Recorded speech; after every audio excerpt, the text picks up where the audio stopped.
Hello students. Today we are going to start the first chapter of class 8. The name of the chapter is The Best Christmas Present in the World. Nobody likes war or wants war to happen. Soldiers too are human beings and do not want fights among the race. One should try to find out are the sources and solution to solve the differences between two nations instead of wars.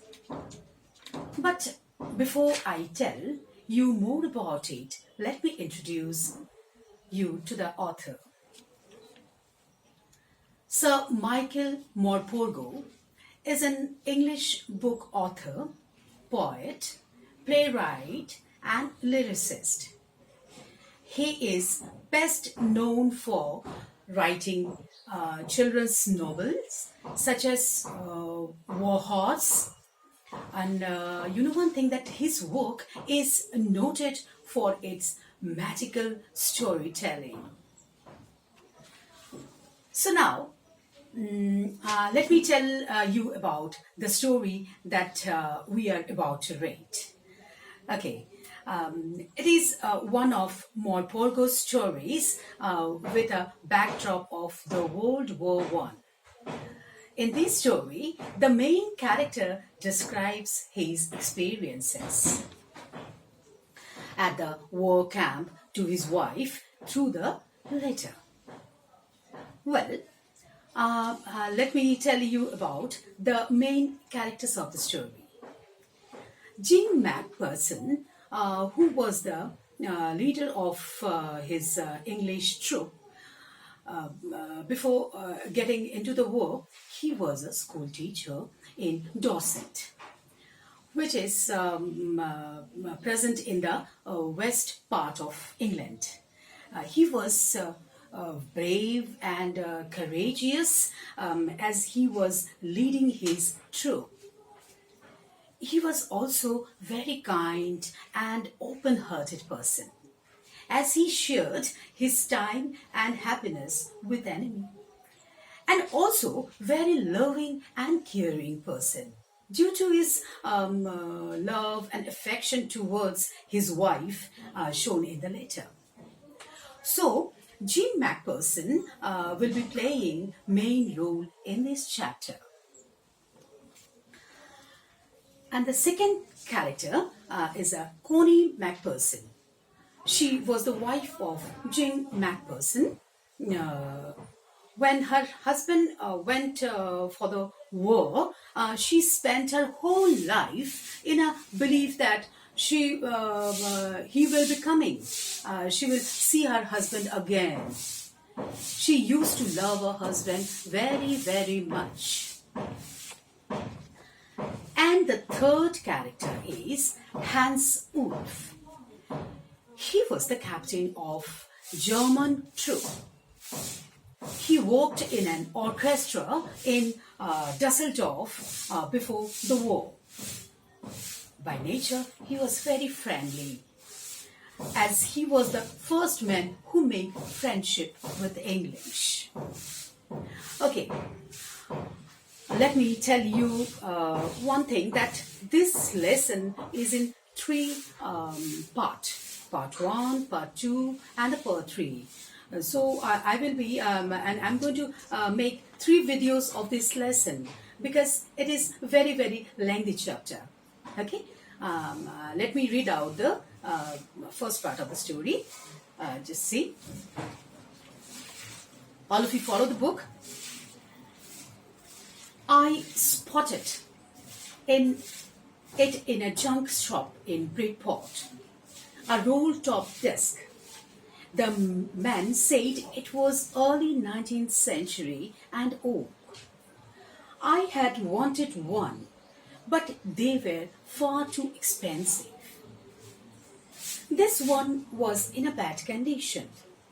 The roll-top in 7 pieces. One leg clumsily mended, scotch marks all down one side.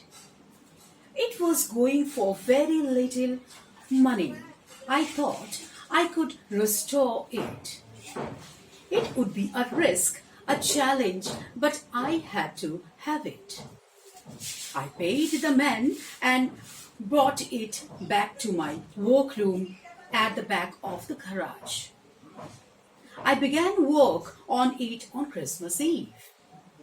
I removed the roll top completely and pulled out the drawers. The winner had lifted almost everywhere. It looked like water damage to me. Both fire and water had clearly taken their toll on his desk. The last drawer was stuck first. I tried all I could to ease it out gently. In the end, I used brute force. I stuck it sharply with the side of my fist, and the drawer flew open to reveal a shallow space underneath a secret drawer. There was something in there. I reached in and took out a small black tin box. Sellotaped on the top of it was a piece of lined notepaper, and written on it in shaky handwriting, Jim's last letter received January 25, 1950. To be buried with me when the time comes. I knew, as I did it, that it was wrong of me to open the box. But curiosity got the better of my scruples. It usually does. Inside the box, there were an envelope. The address read, Mrs. Jim Macpherson, 12 Copper Beaches, Bridport, Dorset. I took out the letter and unfolded it. It was written in pencil and dated at the top, December 26, 1940. So, in this part of the story, we can see that the author visited a junk shop in Bridport. He had spotted, he saw a roll-top desk in the shop. And now he wanted to buy it. The shopkeeper informed him, he told him that this roll-top desk is from early 19th century and it is made of oak.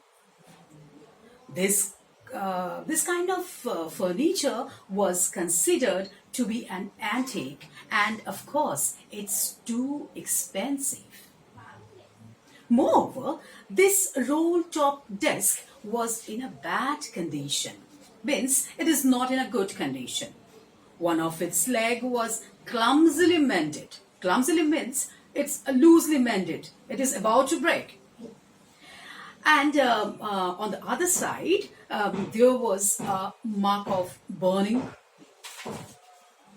Well, still author really wanted to buy it. And he thought that he will be able to restore it. He will be able to repair it. So what he did, you know that? He bought the roll-top desk after paying the shopkeeper. He bought this roll-top desk at the back of his garage, at his workplace, which is at the back of his garage, and he began working on it on Christmas Eve. So next, what he did, you know that? So he first of all he removed the roll top completely and pulled out the drawers. Since the village had come up from many places, Vinny means that a thin layer of plastic, or you can tell that it's a decorative wood, okay, which were coming up from many places. Okay, he also thought it was damaged due to exposure of water and fire. Maybe the last drawers, he opened all the drawers, and the last drawer which was remaining, it was stuck fast.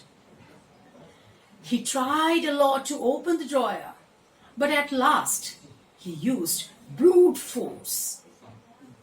He removed the drawer forcibly. When it opened, he could see a shallow space under it. He found a secret drawer, and guess what there was? Something inside it. He took out the small black tin box, and on top of the tin box, there was a note said that Jim's last letter received January 25, 1915, to be buried with me when the time comes. But we know that it is a very bad habit of reading others' letter, isn't it? But curiosity, curiosity, curiosity. What to do? But due to curiosity, author opened the box and found an envelope in which addresses was written. Mrs. Jim Macpherson, 12 Copper Beeches, Bridport, Dorset. The author, he opened the letter, which was dated December 26, 1914. Wow, it's really very exciting to found a secret letter, isn't it, student? So that's all. Okay, it seems that there is something mystery over there. But don't worry, my dear student. Soon I will be there with the part 2 to reveal the mystery. What is there actually? Okay, till then, bye-bye and thank you all.